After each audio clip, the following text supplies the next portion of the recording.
Assalamualaikum. Salam.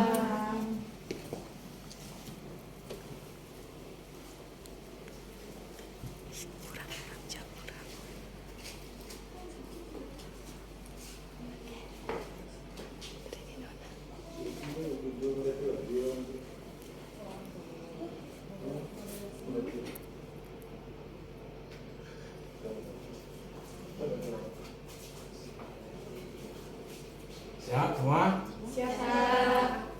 Assalamualaikum warahmatullahi wabarakatuh. Waalaikumsalam warahmatullahi wabarakatuh. Alhamdulillahirabbil alamin wassalatu wassalamu ala asyrofil anbiya'i wal mursalin wa ala alihi wa sahbihi ajma'in. Amma ba'd. Yang Bapak hormati para mahasiswa, mahasiswi Institut Islam Siangan Kuris Bangko, khususnya lokal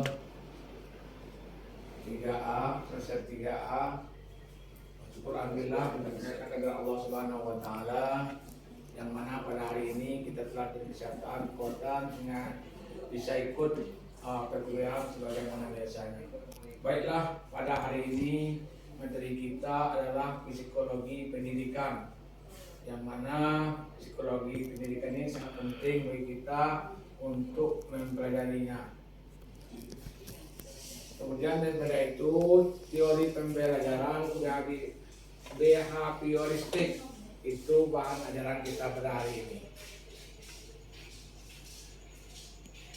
Pengertian teori behavioristik: teori belajar yang lebih menekankan pada perubahan tingkah laku serta sebagai akibat dari interaksi antara stimulus dan respon. Itu kita harus fokus kepada materi pada hari ini, yaitu mempelajari tentang behavioristik. Kemudian teori aliran behaviorisme, yang mana teori aliran behaviorisme ini adalah satu, koneksionisme. Menurut pakar Edward Lee Thornick 1874-1949, dua, koneksionisme merupakan teori paling awal dari rumpun behaviorisme. Tiga, menurut teori ini tingkah laku manusia tidak lain dari suatu hubungan antara stimulus respon. Empat, atau belajar dapat terjadi dengan dibentuknya hubungan atau ikatan atau asosiasi atau koneksi netral yang kuat antara stimulus dan respon. Untuk itu para mahasiswa sekalian harus bisa memahami apa itu teori aliran behaviorisme. Kemudian prinsip atau hukum dalam belajar Thornick. Satu, law of Youngest. Belajar akan berhasil apabila individu memiliki kesiapan untuk melakukan perbuatan tersebut. Dua, law of exercise. Belajar akan berhasil apabila banyak latihan atau ulangan. Tiga, law of offset. Belajar akan bersemangat apabila mengetahui dan mendapatkan hasil yang lebih baik. Untuk itu para mahasiswa ada yang perlu ditanyakan, silakan. Ayo. Baiklah, kalau memang tidak ada, kita lanjutkan kepada teori pembiasaan klasik. Ini agak ada teori pembiasaan klasik, Klassischer Conditioning. Ivan Kolvo berpendapat 1949-1996 sebuah prosedur penciptaan refleks baru dengan cara mendatangkan stimulus sebelum terjadinya refleks tersebut. Dua, berdasarkan eksperimen dengan menggunakan anjing, Pavlov menyimpulkan bahwa untuk membentuk tingkah laku tertentu harus dilakukan secara berulang-ulang dengan melakukan pengkondisian tertentu. Berarti kita dituntut sebagai calon dosen untuk di prodi PAUD, kita harus bisa mendeteksi dan memahami apa itu karakter para siswa kita yang kita ajarkan sehingga kita berulang-ulang dengan melakukan pengkondisian tertentu. Kemudian teori pembiasaan perilaku respon, operan condition, proses predict operan jumlah perilaku atau respon yang membawa efek yang sama terhadap lingkungan yang dekat. Satu, lebih menekankan pada perubahan perilaku yang dapat diamati dengan mengabaikan kemungkinan yang terjadi dalam proses berpikir pada otak seseorang. Berarti ini telah jelas kita harus bisa memberi wawasan ataupun semangat kepada peserta didik kita supaya dia bisa berpikir secara sederhana dan bisa menangkap apa yang kita ajarkan. Dua, teori belajar yang berusia paling muda dan masih sangat berpengaruh di kalangan ahli psikologi belajar masa kini. Berarti kita dituntutkan belajar, yaitu harus di usia yang muda supaya mudah mendapat dan memahami apa yang diajarkan oleh para peserta, oleh pendidik kita. Dua, respon dalam operan conditioning terjadi tanpa didahului oleh stimulus, melainkan oleh efek yang ditimbulkan oleh reinforcer perangsang atau hadiah.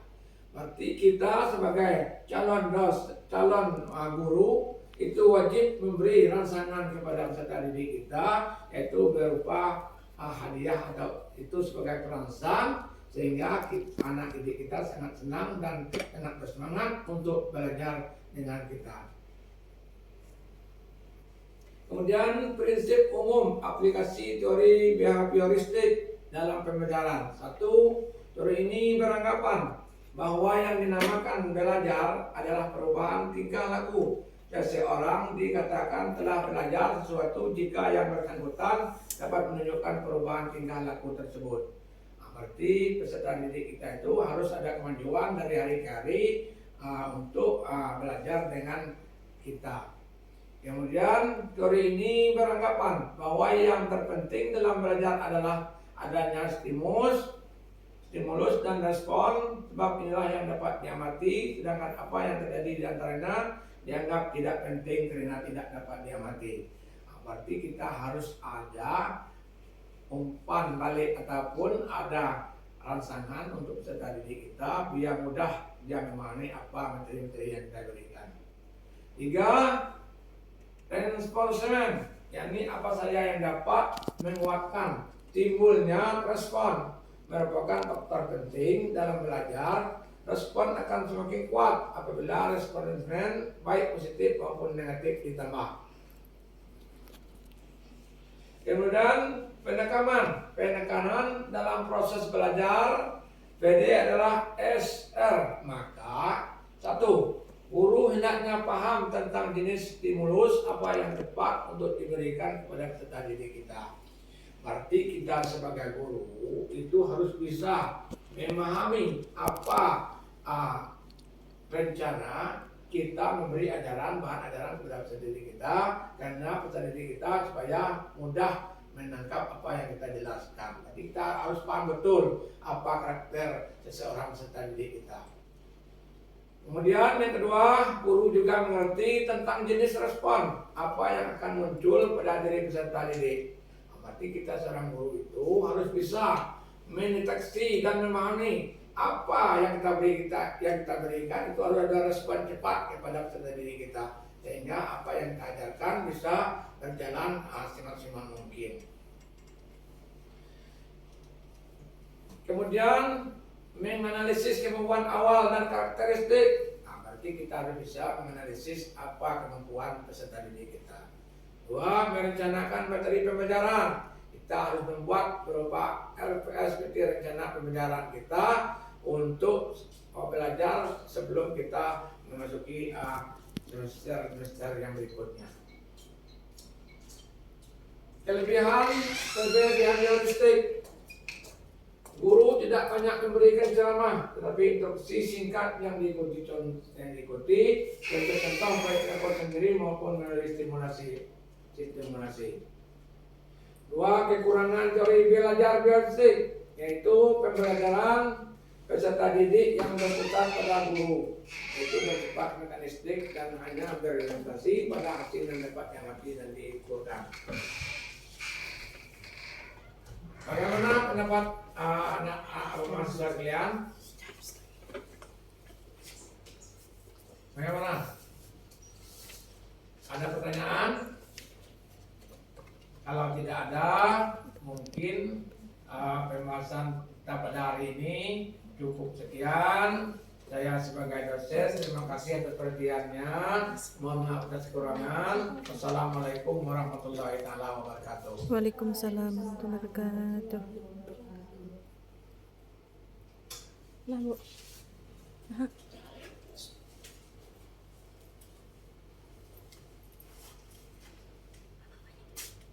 Assalamualaikum.